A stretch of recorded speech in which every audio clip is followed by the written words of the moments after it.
Muchas gracias. Thank you very much, Mr. President. Before coming to the substance of our statement today, I think we need to make an institutional clarification. We note with concern that an attempt is being made to present to the Security Council a supposed representative of civil society, a person whose public career trajectory bears the hallmarks of sustained funding from foreign governments and transnational corporations.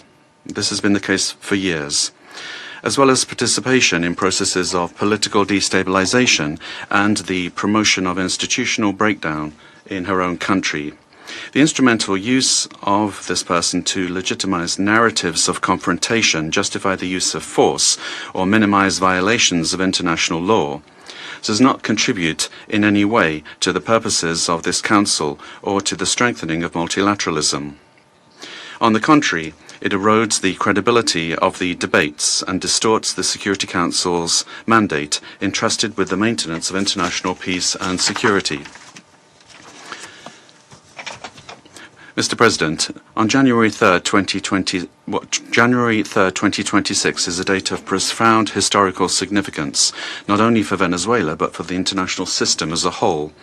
On that day, the Bolivarian Republic of Venezuela was the target of an illegitimate armed attack lacking any legal justification by the government of the United States of America, which included bombing of our territory, the loss of civilian and military lives, the destruction of civilian infrastructure, essential infrastructure, and the kidnapping of the constitutional president of the Republic, Nicolas Maduro Moras, and the First Lady Cilia Flores.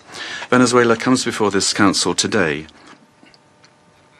with a deep conviction that international peace can only be sustained if international law is respected without exception, without double standards, and without selective interpretations.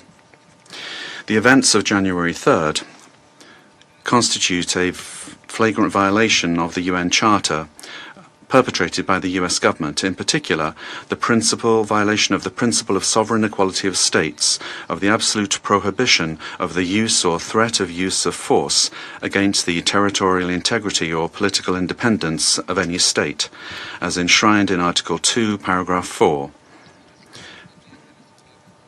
And a violation of the duty to settle disputes by peaceful means.